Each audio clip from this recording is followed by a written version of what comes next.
Hi friends, welcome back to S P tech Kannada YouTube channel. ವೀಕ್ಷಕರೇ, ಈ ವಿಡಿಯೋದಲ್ಲಿ ಪಿಂಚಣಿ ಯೋಜನೆಗೆ ಸಂಬಂಧಪಟ್ಟಂತೆ ಭಾಳಷ್ಟು ಜನರು ಕಮೆಂಟ್ಗಳನ್ನು ಮಾಡ್ತಾಯಿದ್ರು. ಏನಂತ ಕಮೆಂಟ್ಗಳನ್ನು ಮಾಡ್ತಾಯಿದ್ರು ಅಂತಂದರೆ, ಫೆಬ್ರವರಿ ತಿಂಗಳಿನಿಂದ ಪಿಂಚಣಿ ಹಣ ಡಬಲ್ ಆಗಿ ಜಮಾ ಆಗ್ತಾ ಇದೆ ಮತ್ತು ಪಿಂಚಣಿ ಹಣ ಹೆಚ್ಚಳ ಆಗಿದೆ ಅಂತ ಕಮೆಂಟ್ಗಳನ್ನು ಮಾಡ್ತಾಯಿದ್ರು. ಎಷ್ಟು ಹೆಚ್ಚಳ ಆಗಿದೆ, ಯಾವಾಗಿನಿಂದ ಅಂದರೆ ಫೆಬ್ರವರಿ ತಿಂಗಳಿಂದ ಪಿಂಚಣಿ ಹಣ ಹೆಚ್ಚಳ ಆಗಿ ಬರುತ್ತಾ ಅಂತ ಈ ರೀತಿಯಾಗಿ ಕಮೆಂಟ್ಗಳನ್ನು ಮಾಡ್ತಾಯಿದ್ರು. ಇದ್ರ ಬಗ್ಗೆಯೂ ಕೂಡ ತಮಗೆ ಈ ವಿಡಿಯೋದಲ್ಲಿ ಇನ್ ಡೀಟೇಲ್ ಆಗಿ ಮಾಹಿತಿನ ತಿಳಿಸ್ಕೊಡ್ತೀನಿ. ಮತ್ತು ಇನ್ನೂ ಕೆಲವೊಂದಿಷ್ಟು ಜನರು ನಮ್ಮದು ಜನವರಿ ತಿಂಗಳದು ಇನ್ನೂ ಕೂಡ ಪಿಂಚಣಿ ಹಣ ಬಂದಿಲ್ಲ, ಜಮಾ ಆಗಿಲ್ಲ ಅಂತ ಕಮೆಂಟ್ಗಳನ್ನು ಮಾಡ್ತಾಯಿದ್ರು. ಅದ್ರ ಬಗ್ಗೆಯೂ ಕೂಡ ತಮಗೆ ಮಾಹಿತಿನ ತಿಳಿಸ್ಕೊಡ್ತೀನಿ. ಇನ್ನು ಕೆಲವೊಂದಿಷ್ಟು ಜನರು 3-4 ತಿಂಗಳಿಂದ ನಮಗೆ ಪಿಂಚಣಿ ಹಣ ಬರೋದು ಕಂಪ್ಲೀಟಾಗಿ ಸ್ಟಾಪ್ ಆಗಿದೆ ಅಂತ ಕಮೆಂಟ್ಗಳನ್ನು ಮಾಡ್ತಾಯಿದ್ರು. ಅದರಲ್ಲಿ ಸಂಧ್ಯಾ ಸುರಕ್ಷಾ ಯೋಜನೆದಾರರು ಕೂಡ ಕಮೆಂಟ್ ಮಾಡಿದ್ದಾರೆ. ಇಂದಿರಾ ಗಾಂಧಿ ರಾಷ್ಟ್ರೀಯ ವೃದ್ಧಾಪ್ಯ ಯೋಜನೆ ಪಿಂಚಣಿದಾರರು ಕೂಡ ಕಮೆಂಟ್ ಮಾಡಿದ್ದಾರೆ. ವಿಧವಾ ವೇತನ ಪಿಂಚಣಿನ ಪಡಿತಕ್ಕಂಥವ್ರು ಕೂಡ ಕಮೆಂಟ್ಗಳನ್ನು ಮಾಡಿದ್ದಾರೆ. ಅಂಗವಿಕಲ ಪಿಂಚಣಿನ ಪಡಿತಕ್ಕಂಥವ್ರು ಕೂಡ ಕಮೆಂಟ್ ಮಾಡಿದ್ದಾರೆ. ಮನಸ್ವಿನಿ ಪಿಂಚಣಿಗಳನ್ನು ಕೂಡ ಪಡಿತಕ್ಕಂಥವ್ರು ಕೆಲವೊಂದಿಷ್ಟು ಜನರು ಕಮೆಂಟ್ಗಳನ್ನು ಮಾಡಿದ್ದಾರೆ. ಈ ರೀತಿಯಾಗಿ ರಾಜ್ಯ ಸರ್ಕಾರದ ಕಡೆಯಿಂದ ಯಾವೆಲ್ಲ ಒಂದು ಪಿಂಚಣಿಗಳನ್ನು ಪಡಿತಾ ಇದ್ರು, ಪಿಂಚಣಿನ ಪಡಿತಕ್ಕಂಥವ್ರು ಅವರ ಒಂದು ಪ್ರಾಬ್ಲಮ್ಸ್, ಹಣನ ಬರದೇ ಇರೋಕ್ಕೆ ಏನೆಲ್ಲ ಒಂದು ಕಾರಣಗಳಿದ್ದಾವೆ ಎಲ್ಲವೂ ಕೂಡ ಅವರ ಕಮೆಂಟ್ ಬಾಕ್ಸ್ ಮೂಲಕ ನಮಗೆ ಮಾಹಿತಿನ ತಿಳಿಸಿದರು. ಈ ವಿಡಿಯೋದಲ್ಲಿ ಯಾರಿಗೆಲ್ಲ ಪಿಂಚಣಿ ಹಣ ಬರ್ತಾ ಇಲ್ಲ ಮತ್ತು ಬರೋದಿಲ್ಲ ಮತ್ತು ಬರದೇ ಇದ್ದರೆ ಏನು ಮಾಡಬೇಕು, ಹಾಗೆ ಪಿಂಚಣಿ ಹಣ ಹೆಚ್ಚಳ ಆಗಿದೆನಾ, ಡಬಲ್ ಆಗಿ ಜಮಾ ಆಗ್ತಾ ಇದೆನಾ ಅಂತ ಹೇಳಿದ್ದಾರೆ. ಎಲ್ಲದರ ಬಗ್ಗೆಯೂ ಕೂಡ ನೀವೇನೆಲ್ಲ ಡೌಟ್ಸ್ಗಳನ್ನು ಕಮೆಂಟ್ ಮೂಲಕ ಕೇಳಿದಿರಿ, ಎಲ್ಲದರ ಬಗ್ಗೆಯೂ ಕೂಡ ವಿವರವಾಗಿ ಈ ವಿಡಿಯೋದಲ್ಲಿ ಮಾಹಿತಿನ ತಿಳಿಸ್ಕೊಡೋ ಒಂದು ಪ್ರಯತ್ನ ಮಾಡಿದ್ದೀನಿ. ಇನ್ನೂ ಯಾರು ವಿಡಿಯೋಗೆ ಲೈಕ್ ಮಾಡಿಲ್ಲ ಅಂತಂದರೆ ವಿಡಿಯೋ ನೋಡುತ್ತಾ ಪ್ರತಿಯೊಬ್ಬರು ಕೂಡ ವಿಡಿಯೋಗೆ ಲೈಕ್ ಮಾಡಿ. ವಿಡಿಯೋಗೆ ಲೈಕ್ ಮಾಡಿದ ತಕ್ಷಣ ಹೈಪ್ ಅನ್ನೋ ಆಪ್ಷನ್ ಕೂಡ ಬರುತ್ತೆ, ಅದನ್ನು ಕೂಡ ಕ್ಲಿಕ್ ಮಾಡಿ. ಮತ್ತು ಇನ್ನೂ ಯಾರು ನಮ್ಮ ಒಂದು ಯೂಟ್ಯೂಬ್ ಚಾನಲ್ನ ಸಬ್ಸ್ಕ್ರೈಬ್ ಆಗಿಲ್ಲ ಅಥವಾ ಹೊಸದಾಗಿ ಯಾರಾದರೂ ಯೂಟ್ಯೂಬ್ ಚಾನಲ್ನ ನೋಡ್ತಾ ಇದ್ರಿ ಅಂತಂದರೆ ಈ ರೀತಿಯಾಗಿ ಸಬ್ಸ್ಕ್ರೈಬ್ ಆಪ್ಷನ್ ಇರುತ್ತೆ, ಸ್ಕ್ರೀನ್ ಮೇಲೆ ನೋಡ್ಕೊಬೋದು. ಸಬ್ಸ್ಕ್ರೈಬ್ ಆಪ್ಷನ್ ಮೇಲೆ ಕ್ಲಿಕ್ ಮಾಡಿ. ಸಬ್ಸ್ಕ್ರೈಬ್ ಆಪ್ಷನ್ ಮೇಲೆ ಕ್ಲಿಕ್ ಮಾಡಿದ ನಂತರ ಮತ್ತೆ ಒಂದ್ಸರಿ ಸಬ್ಸ್ಕ್ರೈಬ್ ಆಪ್ಷನ್ ಮೇಲೆ ಕ್ಲಿಕ್ ಮಾಡಿ. ಅಲ್ಲಿ ಆಲ್ ಅನ್ನೋ ಆಪ್ಷನ್ನ ಸೆಲೆಕ್ಟ್ ಮಾಡ್ಕೊಳ್ಳಿ. ಈ ರೀತಿ ಮಾಡೋದ್ರಿಂದ ಮುಂದೆ ನಾವು ಯಾವುದೇ ರೀತಿಯಾಗಿರ್ತಕ್ಕಂಥ ಹೊಸ ಹೊಸ ಮಾಹಿತಿಗಳು, ಹೊಸ ವಿಡಿಯೋಗಳು, ಸಾರ್ವಜನಿಕರಿಗೆ ಉಪಯುಕ್ತವಾಗುವಂಥ ಮಾಹಿತಿಗಳು ನಮ್ಮ ಒಂದು ಯೂಟ್ಯೂಬ್ ಚಾನಲ್ ಮೇಲೆ ಅಪ್ಲೋಡ್ ಮಾಡಿದರೆ ನಿಮಗೆ ಮೊದಲಿಗೆ ನೋಟಿಫಿಕೇಶನ್ ಬರುತ್ತೆ. ನೋಟಿಫಿಕೇಶನ್ ಕ್ಲಿಕ್ ಮಾಡೋ ಮುಖಾಂತರವಾಗಿ ಹೊಸ ಮಾಹಿತಿಗಳನ್ನು ನೀವು ಮೊದಲು ಪಡೆದುಕೊಳ್ಳಬಹುದು ಅಂತ ಹೇಳ್ತಾ, ಬನ್ನಿ ವೀಕ್ಷಕರೇ, ತಡ ಮಾಡದೆ ವಿಡಿಯೋನ ಶುರು ಮಾಡೋಣ. ವೀಕ್ಷಕರೇ, ಪಿಂಚಣಿ ಹಣದ ಬಗ್ಗೆ ಅಂತಂದರೆ ಬಹಳಷ್ಟು ಜನರು ನಮಗೆ ಕಮೆಂಟ್ಗಳನ್ನು ಮಾಡಿದರು. ಏನಂತ ಮಾಡಿದ್ರು ಅಂತಂದರೆ, ಮೊದಲನೇದಾಗಿ ಪಿಂಚಣಿ ಹಣ ಹೆಚ್ಚಳದ ಬಗ್ಗೆನೇ ತಮಗೆ ಮಾಹಿತಿಯನ್ನು ತಿಳಿಸ್ಕೊಡ್ತಿದ್ದೀನಿ. ಕೆಲವೊಂದಿಷ್ಟು ಜನರು ಪಿಂಚಣಿ ಹಣ ಫೆಬ್ರವರಿ ತಿಂಗಳಿಂದ ಹೆಚ್ಚಾಗಿ ಬರ್ತಾ ಇದೆಯಾ ಅಂತ ಈ ರೀತಿಯಾಗಿ ಕಮೆಂಟ್ಗಳ ಮೂಲಕ ಮಾಹಿತಿನ ಕೇಳ್ತಾಯಿದ್ರು. ಇದ್ರ ಬಗ್ಗೆ ತಮಗೆ ಮಾಹಿತಿಯನ್ನು ತಿಳಿಸ್ಕೊಡ್ತಾ ಇದ್ದಾರೆ. ಫೆಬ್ರವರಿ ತಿಂಗಳಿಂದ ಯಾವ ರೀತಿಯಾಗಿರ್ತಕ್ಕಂಥ ಪಿಂಚಣಿ ಹಣ ಹೆಚ್ಚಳ ಆಗಿ ಬರ್ತಾ ಇಲ್ಲ ವೀಕ್ಷಕರೇ. ಯಾಕೆ ಅಂತಂದರೆ ರಾಜ್ಯ ಸರ್ಕಾರದ ಕಡೆಯಿಂದ ಯಾವುದೇ ಒಂದು ಯೋಜನೆಗೂ ಕೂಡ ನಾವು ಪಿಂಚಣಿ ಹಣ ಹೆಚ್ಚಳ ಮಾಡಿದ್ದೀವಿ ಅಂತ ಅಂದರೆ ಯಾವುದೇ ರೀತಿಯಾಗಿರ್ತಕ್ಕಂಥ ಆದೇಶ ಕೂಡ ಹೊರಡಿಸಿಲ್ಲ. ಹೀಗಾಗಿ ರಾಜ್ಯ ಸರ್ಕಾರ ಏನು ಭರವಸೆನೂ ಕೂಡ ನೀಡಿಲ್ಲ. ರಾಜ್ಯ ಸರ್ಕಾರದ ಕಡೆಯಿಂದ ಫೆಬ್ರವರಿ ತಿಂಗಳಿಂದ ಪಿಂಚಣಿ ಹಣ ಹೆಚ್ಚಳ ಆಗಿ ಬರ್ತಾ ಇಲ್ಲ ವೀಕ್ಷಕರೇ. ಕಂಪ್ಲೀಟಾಗಿ ತಮಗೆ ಮಾಹಿತಿನ ತಿಳಿಸ್ಕೊಡ್ತಾ ಇದ್ದೀನಿ. ಯಾರೆಲ್ಲ ಈ ರೀತಿಯಾಗಿ ಫೆಬ್ರವರಿ ತಿಂಗಳಿಂದ ಪಿಂಚಣಿ ಹಣ, ವಿಧವಾ ವೇತನ ಪಿಂಚಣಿ ಪಡಿತಕ್ಕಂಥವರಿಗೆ ಹೆಚ್ಚಳ ಆಗಿ ಬರ್ತಾ ಇದೆ, ಮತ್ತು ಸಂಧ್ಯಾ ಸುರಕ್ಷಾ ಯೋಜನೆ ಪಿಂಚಣಿದಾರರಿಗೆ ಹೆಚ್ಚಳ ಆಗಿ ಬರ್ತಾ ಇದೆ, ಅಂಗವಿಕಲ ಪಿಂಚಣಿದಾರರಿಗೆ ಹೆಚ್ಚಳ ಆಗಿ ಬರ್ತಾ ಇದೆ ಅಂತ ಯಾರೆಲ್ಲ ಒಂದು ನಿರೀಕ್ಷಣೆ ಇಟ್ಟುಕೊಂಡು ಕಮೆಂಟ್ಗಳನ್ನು ಮಾಡ್ತಾಯಿದ್ರಿ, ದಯವಿಟ್ಟು ಯಾರಿಗೂ ಕೂಡ ಸರ್ಕಾರದ ಕಡೆಯಿಂದ ಪಿಂಚಣಿ ಹಣ ಹೆಚ್ಚಳ ಆಗಿಲ್ಲ. ನಿಮಗೆ ಹಿಂದೆ ಯಾವ ರೀತಿ ಪಿಂಚಣಿ ಹಣ ಬರ್ತಾ ಇತ್ತು ಅಂತಂದರೆ ಪ್ರತಿ ತಿಂಗಳು ಯಾವ ರೀತಿ ಸರ್ಕಾರದ ಕಡೆಯಿಂದ ಯಾವೆಲ್ಲ ಯೋಜನೆಗಳಿಗೆ ಎಷ್ಟೆಷ್ಟು ಪಿಂಚಣಿ ನಿಗದಿಪಡಿಸಿದ್ದಾರೆ ಅಷ್ಟೇ ಪಿಂಚಣಿನ ಬರ್ತಾ ಇರುವಂಥದ್ದು. ಅಂತಂದರೆ ಸಂಧ್ಯಾ ಸುರಕ್ಷಾ ಯೋಜನೆಯಲ್ಲಿ 1,200 ರೂಪಾಯಿ ಪಿಂಚಣಿ ಬರ್ತಾ ಇರುವಂಥದ್ದು, ಇಂದಿರಾ ಗಾಂಧಿ ರಾಷ್ಟ್ರೀಯ ವೃದ್ಧಾಪ್ಯ ಯೋಜನೆ ಪಿಂಚಣಿಯಿಂದ 600 ರೂಪಾಯಿ ಪಿಂಚಣಿನ ಬರ್ತಾ ಇರುವಂಥದ್ದು, ವಿಧವಾ ವೇತನ ಪಿಂಚಣಿಯಿಂದ 800 ರೂಪಾಯಿನ ಬರ್ತಾ ಇರುವಂಥದ್ದು, ಮನಸ್ವಿನಿ ಪಿಂಚಣಿಯಿಂದ 800 ರೂಪಾಯಿನ ಬರ್ತಾ ಇರುವಂಥದ್ದು, ಮತ್ತು ಅಂಗವಿಕಲ ಪಿಂಚಣಿ ಏನಿದೆ ಅವರ ಒಂದು ಅಂಗವೈಕಲ್ಯದ ಆಧಾರದ ಮೇಲೆ ಎಷ್ಟು ಪರ್ಸೆಂಟೇಜ್ ಅಂಗವೈಕಲ್ಯ ಹೊಂದಿರ್ತಾರೆ ಅಷ್ಟು ಹಣನ ಅವರಿಗೆ ಸರ್ಕಾರದ ಕಡೆಯಿಂದ ಏನು ನಿಗದಿಪಡಿಸಿದರೆ ಅಷ್ಟು ಹಣನ ಜಮಾ ಆಗ್ತಾ ಇರುವಂಥದ್ದು. ಯಾವುದೇ ರೀತಿಯಾಗಿರ್ತಕ್ಕಂಥ ಹೆಚ್ಚಳ ಆಗಿಲ್ಲ ವೀಕ್ಷಕರೇ. ಇದು ಕ್ಲಿಯರಾಗಿ ಇರತಕ್ಕಂಥ ಮಾಹಿತಿ. ಮತ್ತು ಇನ್ನೂ ಕೆಲವೊಂದಿಷ್ಟು ಜನರು ಎರಡನೇದಾಗಿ ಏನಂತ ಡೌಟ್ಗಳನ್ನು ಕಮೆಂಟ್ಗಳ ಮೂಲಕ ಮಾಹಿತಿನ ಕೇಳ್ತಾ ಇದ್ರು ಅಂತಂದರೆ, ಈ ಒಂದು ಡಿಸೆಂಬರ್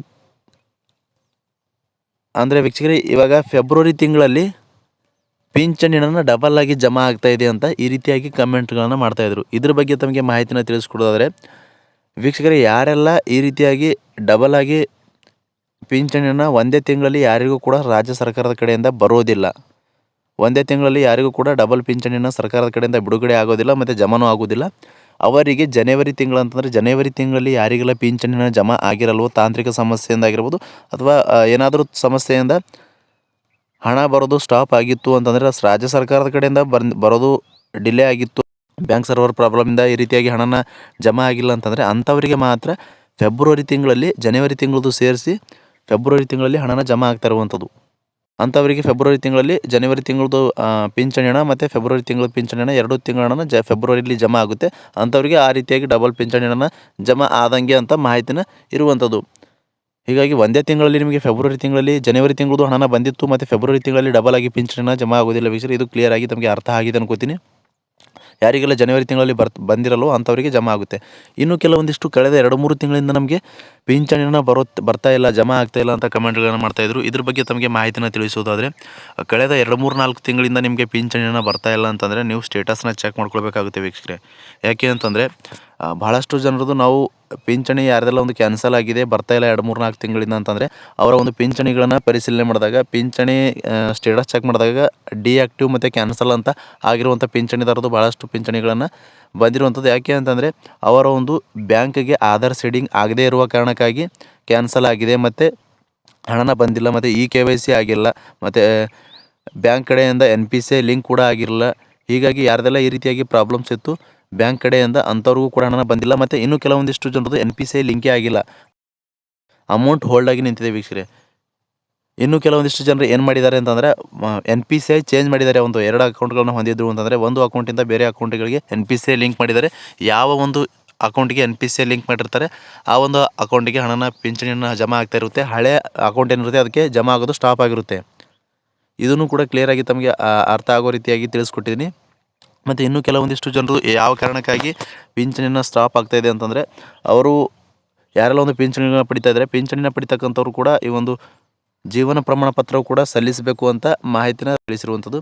ಹೀಗಾಗಿ ಜೀವನ ಪ್ರಮಾಣ ಪತ್ರ ಒಂದು ಆ್ಯಪ್ ಮೂಲಕವೂ ಕೂಡ ನೀವು ತೆಗೆದುಕೊಳ್ಬೋದು, ಅಥವಾ ಆನ್ಲೈನ್ ಸೆಂಟರ್ಗಳಲ್ಲಿ ಕೂಡ ಹೋಗಿ ನೀವು ಜೀವನ ಪ್ರಮಾಣ ಪತ್ರನ ತೆಗೆದುಕೊಂಡು ಸಬ್ಮಿಟ್ ಮಾಡ್ಬೋದು. ಪಿಂಚಣಿ ನಿರ್ದೇಶನಾಲಯಕ್ಕೆ ಅಥವಾ ಬ್ಯಾಂಕ್ನಲ್ಲಿ ಸಲ್ಲಿಸಿದ್ರು ಕೂಡ ಈ ಒಂದು ಜೀವನ ಪ್ರಮಾಣ ಪತ್ರ ಸಲ್ಲಿಸ್ಬೋದು.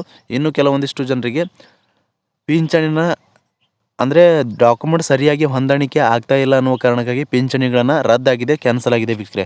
ಅಂತಂದರೆ ಅವರ ಒಂದು ಆಧಾರ್ ಕಾರ್ಡಲ್ಲಿ ಒಂದು ರೀತಿಯಾಗಿ ಏಜ್ ಇರುತ್ತೆ, ಮತ್ತು ಆರ್ಡರ್ ಕಾಪಿಯಲ್ಲಿ ಒಂದು ರೀತಿಯಾಗಿ ಏಜ್ ಇರುತ್ತೆ, ಬ್ಯಾಂಕ್ ಅಕೌಂಟಲ್ಲಿ ಒಂದು ರೀತಿಯಾಗಿ ಏಜ್ ಇರುತ್ತೆ, ಮತ್ತು ವೋಟರ್ ID ಕಾರ್ಡಲ್ಲಿ ಈ ರೀತಿಯಾಗಿ ಒಂದು ಬೇರೆ ಬೇರೆ ರೀತಿಯಾಗಿ ಏಜ್ಗಳನ್ನು ಇರುವ ಕಾರಣಕ್ಕಾಗಿ ಏಜ್ ಮಿಸ್ಮ್ಯಾಚ್ ಆಗ್ತಾಯಿದೆ, ಅಂದರೆ ಏಜ್ ಹೊಂದಾಣಿಕೆ ಆಗ್ತಾಯಿಲ್ಲ ಮತ್ತು ಹೆಸರುಗಳನ್ನು ಹೊಂದಾಣಿಕೆ ಆಗ್ತಾಯಿಲ್ಲ ಅಂತ ಪಿಂಚಣಿಗಳನ್ನು ಕ್ಯಾನ್ಸಲ್ ಮಾಡಿದ್ದಾರೆ ವೀಕ್ಷಕರೇ, ರದ್ದಾಗಿದೆ.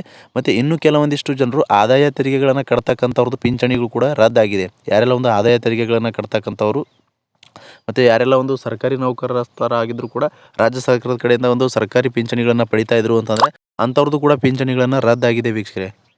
ಹೀಗಾಗಿ ಯಾರೆಲ್ಲ ಒಂದು ಅತಿ ಆದಾಯಗಳನ್ನು ಹೊಂದಿರ್ತಾರೆ ಅಂಥವ್ರದ್ದು ಕೂಡ ಪಿಂಚಣಿನ ರದ್ದಾಗಿದೆ. ನೀವು ಒಂದು ಸಾರಿ ನಿಮ್ಮ ಒಂದು ಸ್ಟೇಟಸ್ನ ಚೆಕ್ ಮಾಡ್ಕೊಳ್ಳಿ. ಸ್ಟೇಟಸ್ ಚೆಕ್ ಮಾಡ್ಕೊಂಡ ನಂತರ ಎಲ್ಲವೂ ಕೂಡ ಕ್ಲಿಯರಾಗಿ ಅಲ್ಲಿ ತೋರಿಸುತ್ತೆ. ಸ್ಟೇಟಸಲ್ಲಿ ನಿಮಗೆ ಸ್ಟೇಟಸ್ ಚೆಕ್ ಮಾಡೋಕ್ಕೆ ಬರ್ತಾ ಇಲ್ಲ ಅಂತಂದರೆ ನೀವು ನಿಮ್ಮ ಹತ್ತಿರದ ಪಿಂಚಣಿ ನಿರ್ದೇಶನಾಲಯಕ್ಕೆ ಭೇಟಿ ನೀಡಿ ಅಲ್ಲಿ ಸ್ಟೇಟಸ್ನ ಚೆಕ್ ಮಾಡ್ಕೊಳ್ಳಿ. ಅದಕ್ಕೆ ಸಂಬಂಧಪಟ್ಟಂತೆ ಯಾವ ಕಾರಣಕ್ಕಾಗಿ ನಿಮ್ಮದು ಪಿಂಚಣಿ ರದ್ದಾಗಿದೆ, ಬರ್ತಾ ಇಲ್ಲ ಅಂತ ತಿಳಿಸ್ಕೊಡ್ತಾರೆ. ಅದಕ್ಕೆ ಸಂಬಂಧಪಟ್ಟಂತೆ ನೀವು ಎಲ್ಲ ದಾಖಲೆಗಳನ್ನು ಸಬ್ಮಿಟ್ ಮಾಡಿದರೆ ಮತ್ತೆ ನಿಮ್ಮ ಪಿಂಚಣಿ ಏನಿದೆ ಯಥಾಸ್ಥಿತಿಯಾಗಿ ಚಾಲ್ತಿ ಮಾಡಿಕೊಡ್ತಾರೆ ವೀಕ್ಷಕರೇ. ಇಷ್ಟು ಒಂದು ಪಿಂಚಣಿನ ಬರದೇ ಇರೋಕ್ಕೆ ಕಾರಣಗಳಾಗಿದ್ದವು. ಮತ್ತು ನಿಮ್ಮದು ಏನಾದರೂ ಪಿಂಚಣಿ ಕ್ಯಾನ್ಸಲ್ ಆಗಿತ್ತು ಅಂತಂದರೆ, ನೀವು ಅರ್ಹತೆ ಹೊಂದಿದ್ದರೂ ಕೂಡ ಕ್ಯಾನ್ಸಲ್ ಆಗಿತ್ತು ಅಂತಂದರೆ ನೀವು ಪಿಂಚಣಿ ಅಧಿಕಾರಿಗಳಿಗೆ ಒಂದು ಅರ್ಜಿನ ಬರೆದು, ನಾವು ಅರ್ಹತೆ ಹೊಂದಿರುವ ಪಿಂಚಣಿದಾರರಿದ್ದೀವಿ, ನಮ್ಮದು ಈ ರೀತಿಯಾಗಿ ತಾಂತ್ರಿಕ ಸಮಸ್ಯೆಯಿಂದ ಪಿಂಚಣಿ ರದ್ದಾಗಿದೆ, ನಮಗೆ ಮತ್ತೆ ಯಥಾಸ್ಥಿತಿಯಾಗಿ ಪಿಂಚಣಿನ ಚಾಲ್ತಿ ಮಾಡಿಕೊಡಬೇಕು ಅಂತ ಒಂದು ಅರ್ಜಿನ ಸಬ್ಮಿಟ್ ಮಾಡಿ ಅದಕ್ಕೆ ಸಂಬಂಧಪಟ್ಟಂತೆ ದಾಖಲೆಗಳನ್ನು ಅಟ್ಯಾಚ್ ಮಾಡಿ ಪಿಂಚಣಿ ನಿರ್ದೇಶನಾಲಯದ ಅಧಿಕಾರಿಗಳಿಗೆ ಸಬ್ಮಿಟ್ ಮಾಡಿದಾಗ ಮತ್ತೆ ನಿಮ್ಮ ಪಿಂಚಣಿ ಯಥಾಸ್ಥಿತಿಯಾಗಿ ಚಾಲ್ತಿ ಮಾಡಿಕೊಡ್ತಾರೆ ವೀಕ್ಷಕರೇ. ಇಷ್ಟು ಪಿಂಚಣಿ ಹಣದ ಬಗ್ಗೆ ನೀವು ಎಲ್ಲೆಲ್ಲ ಡೌಟ್ಸ್ಗಳನ್ನು ಕೇಳಿದಿರಿ, ಎಲ್ಲದ್ರ ಬಗ್ಗೆಯೂ ಕೂಡ ವಿವರವಾಗಿ ತಮಗೆ ಮಾಹಿತಿನ ತಿಳಿಸ್ಕೊಟ್ಟಿದ್ರಿ. ಮತ್ತು ಇನ್ನೂ ಕೆಲವೊಂದಿಷ್ಟು ಜನರಿಗೆ ಜನವರಿ ತಿಂಗಳ ಪಿಂಚಣಿ ಹಣ ಜಮಾ ಆಗಿಲ್ಲ ಅಂತ ಕಮೆಂಟ್ಗಳನ್ನು ಮಾಡ್ತಾಯಿದ್ರು. ನಮಗೆ ಜನವರಿ ತಿಂಗಳದ್ದು ಪಿಂಚಣಿ ಹಣ ಜಮಾ ಆಗಿಲ್ಲ ಅಂತಂದರೆ ಈ ಮಂತ್ ಎಂಡ್ವರೆಗೂ ಕೂಡ ವೇಟ್ ಮಾಡಿ. ಆಲ್ಮೋಸ್ಟ್ ಆಗಿ ಜನವರಿ ತಿಂಗಳದು ಎಲ್ರಿಗೂ ಕೂಡ ಹಣನ ಜಮಾ ಆಗಿದೆ. ದಯವಿಟ್ಟು ಯಾರಿಗೆಲ್ಲ ಜನವರಿ ತಿಂಗಳು ಪಿಂಚಣಿ ಹಣನ ಜಮಾ ಆಗಿದೆ ಕಮೆಂಟ್ ಬಾಕ್ಸಲ್ಲಿ ಕಮೆಂಟ್ ಮಾಡಿ ತಿಳಿಸಿ. ಮತ್ತು ಇನ್ನೂ ಯಾರಿಗೆ ಜನವರಿ ತಿಂಗಳದು ಪಿಂಚಣಿ ಹಣ ಜಮಾ ಆಗಿಲ್ಲ ಅಂಥವರು ಕೂಡ, ಯಾರಿಗೆಲ್ಲ ಜಮಾ ಆಗಿಲ್ಲ ಅವರು ಕೂಡ ಕಮೆಂಟ್ ಮೂಲಕ ಮಾಹಿತಿನ ತಿಳಿಸಿ. ಆಲ್ಮೋಸ್ಟ್ ಆಗಿ ಎಲ್ರಿಗೂ ಕೂಡ ಜನವರಿ ತಿಂಗಳು ಪಿಂಚಣಿ ಹಣ ಜಮಾ ಆಗಿದೆ. ಕೆಲವೊಬ್ಬರಿಗೆ ಜಮಾ ಆಗಿಲ್ಲ ಅಂತಂದರೆ ನೀವು ಯಾವುದೇ ರೀತಿಯಾಗಿರ್ತಕ್ಕಂಥ ಗಾಬರಿ ಪಡ್ಕೊಳ್ಳೋ ಅವಶ್ಯಕತೆ ಇಲ್ಲ. ಫೆಬ್ರವರಿ ತಿಂಗಳಲ್ಲಿ ನಿಮಗೆ ಖಂಡಿತವಾಗಿ ಈ ಒಂದು ಜನವರಿ ತಿಂಗಳದು ಹಣನ ಜಮಾ ಆಗುತ್ತೆ ಅಂತ ಮಾಹಿತಿನ ಬಂದಿರತಕ್ಕಂಥ ಅಪ್ಡೇಟ್ನ ತಮಗೆ ತಿಳಿಸಿದ್ದೀನಿ.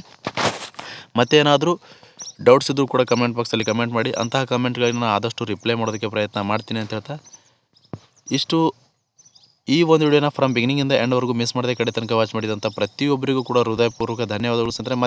ಮತ್ತೆ ಇದೇ ರೀತಿಯಾಗಿರ್ತಕ್ಕಂಥ ಉಪಯುಕ್ತವಾಗಿರ್ತಕ್ಕಂಥ ಮಾಹಿತಿಯೊಂದಿಗೆ ಭೇಟಿ ಆಗ್ತಿರೋಣ. ಅಲ್ಲಿವರೆಗೂ ನಮಸ್ಕಾರ.